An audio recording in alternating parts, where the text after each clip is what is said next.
बहुत शुक्रिया। डॉक्टर साहब, आज बड़ा एक इंटरेस्टिंग क्वेश्चन है, और वो इंटरेस्टिंग क्वेश्चन जैसे मैंने आपको रेज़ किया था, वो ये है कि क्या साउथ एशिया इर्रेलेवेंट हो गया? ये हम 7-8 मुल्क हमने रिसेंटली ये देखा कि जी अफ़गानिस्तान को भी अमेरिका के कहने पे आई थिंक इसमें डाल लिया गया कि भाई ठीक है, तुम भी इस रीजनल ब्लॉक में डालो ताकि ये भी नॉर्मलाइज़ हो, सार्क की मीटिंग्स में आए। लेकिन अभी ऐसे लग रहा है कि जो साउथ एशिया है वो बिल्कुल इर्रेलेवेंट हो गया है और इंडो पैसिफिक की तरफ सारा कुछ जा रहा है।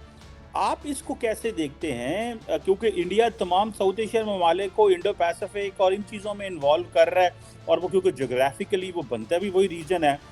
सो ये जो क्वेश्चन है कि क्या साउथ एशिया इर्रेलेवेंट हो गया इंटरनेशनल पॉलिटिक्स में, how do you see this sir? सवाल बड़ा दिलचस्प है कमर साहब। तो इसको सिंपल तरीके से देखें, दुनिया की आबादी 8 बिलियन, साउथ एशिया की आबादी 2 बिलियन, तो it is 1/4 of the world. हर चौथा बंदा समोसा खाता है, ठीक है, और चाय पीता है दुनिया में। So you can't ignore them, 1/4 of the population. लेकिन अगर आप इकोनॉमी देखते हैं तो देन उतना इम्पोर्टेंट सडनली नज़र नहीं आता। आपको पता है कि पिछले साल आई think the global economy crossed $100 trillion शायद पहली बार।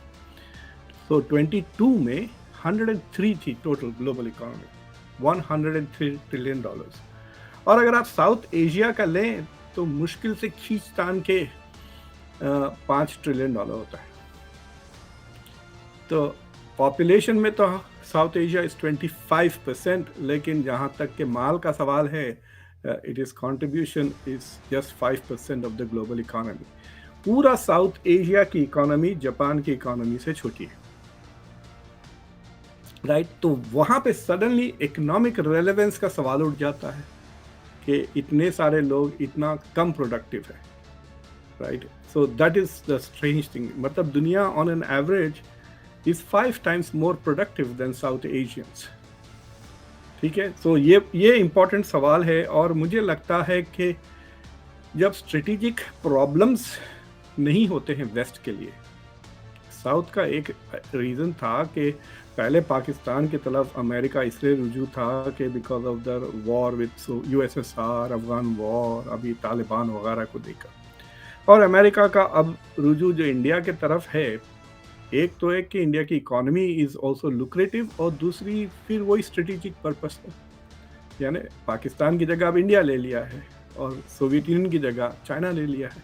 तो India is America is again interested in south Asia for geopolitical reasons, उनको होम बेस चाहिए।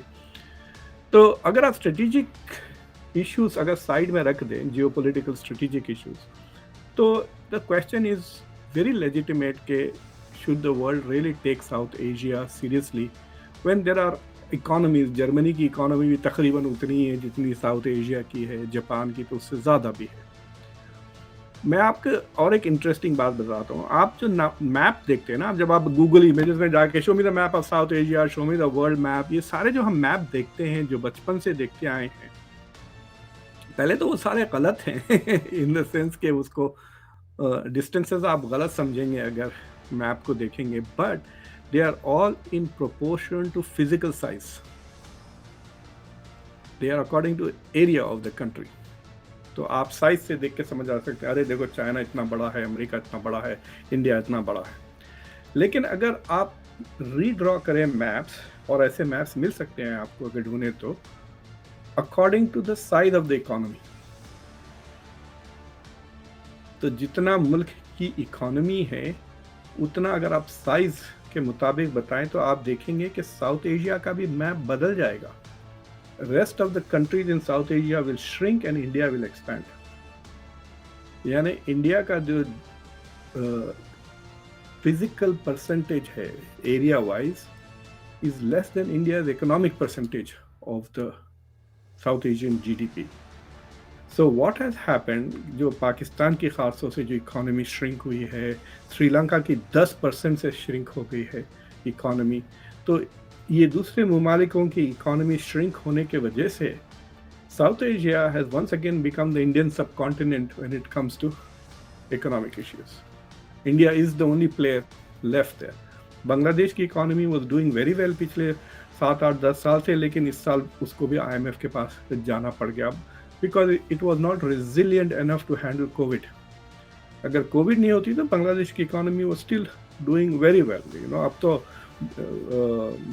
आरजू जी ने एक बहुत ज़बरदस्त ट्वीट किया था सेइंग कि अब हम तो 2 टके के भी नहीं रहे, क्योंकि टका हैड बिकम मतलब पाकिस्तान का रुपया was like you know less than half of the taka. तो बांग्लादेश की economy is also taking, but there are some reasons why the world cannot ignore South Asia, और उसमें सबसे बड़ा वजूहात उसका डायस्पोरा है।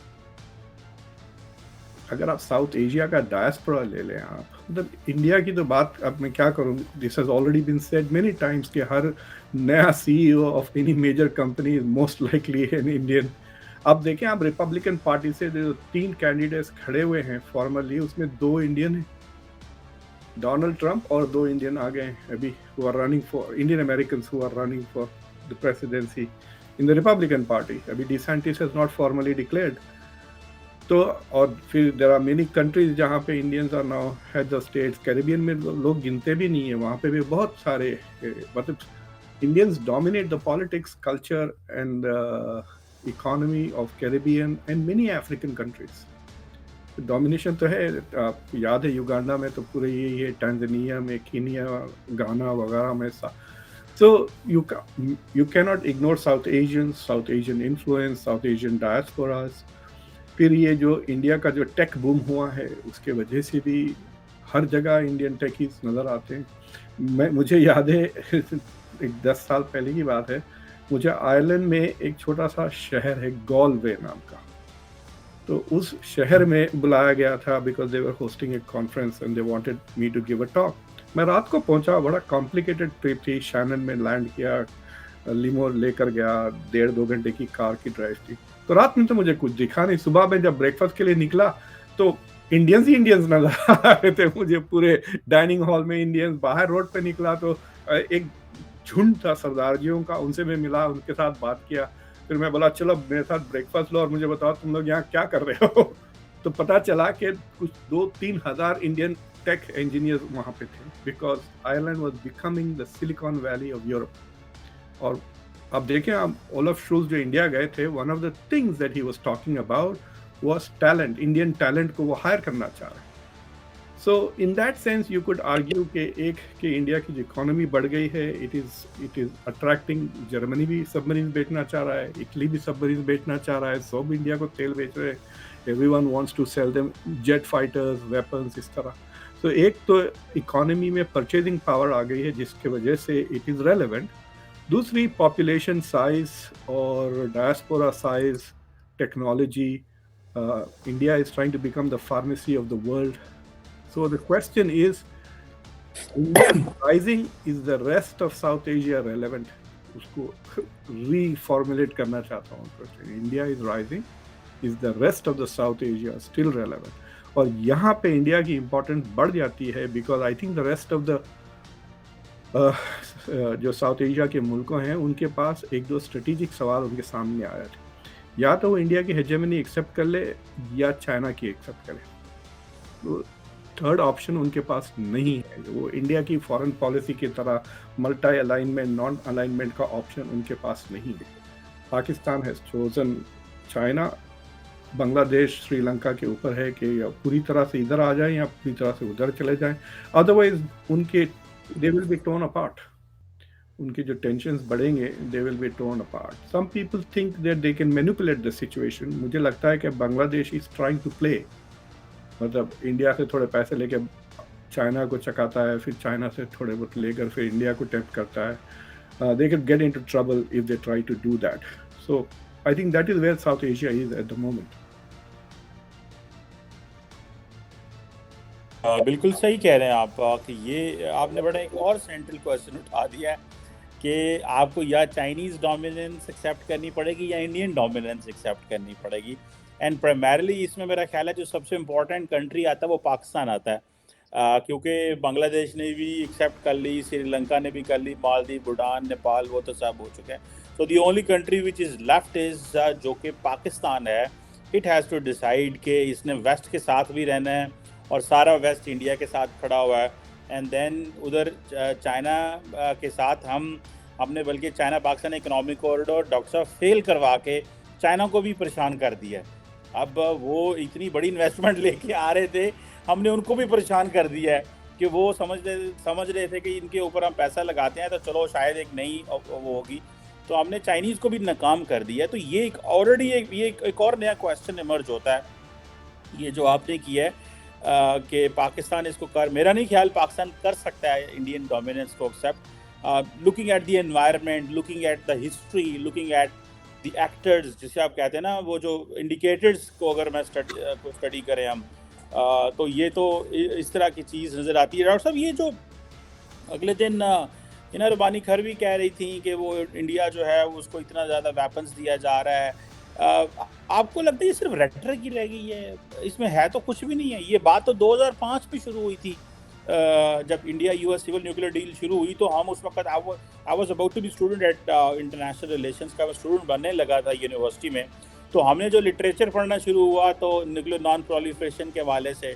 सो we came to know about the discriminatory nature and इस तरह की चीज़ें जो थी। सो पाकिस्तान के पास क्या चॉइस रह जाती है? How do you see that? Pakistan के पास क्या है अदर देन जैसे आज मैंने वीडियो की थी कि पाकिस्तान और इंडिया के 2 साल हो गए हैं सीज फायर एग्रीमेंट को मटीरियलाइज हुए एक्चुअली, जो कि बहुत डेवलपमेंट है भारत और पाकिस्तान के बीच में, और जिसने मतलब किसी ने इसके ऊपर बात भी नहीं की, मतलब अमन की कोई बात नहीं करता, लड़ाई की सारी बातें करते हैं। So what are options which are left with Pakistan? क्योंकि दुनिया तो पाकिस्तान की कोई कंप्लेंट्स नहीं सुनती इंडिया के बारे में। देखिए, जो तो मैं आता हूँ आपके सवाल के लिए, लेकिन एक और एक पॉइंट से पहले मैं करना चाह रहा हूँ कि साउथ एशिया में इंडिया के अलावा the more interesting country is now Bangladesh, because of its, एक तो उन्होंने वो अचीव कर लिया जो आप नहीं करे, वो अपने पॉपुलेशन पे ठीक ठाक कंट्रोल कर चुके हैं, right? They are just 160 million, और आप जब 71 में they were bigger than Pakistan, west Pakistan in population, और आपका पॉपुलेशन तकरीबन 100 मिलियन ज़्यादा हो गया है बांग्लादेश से।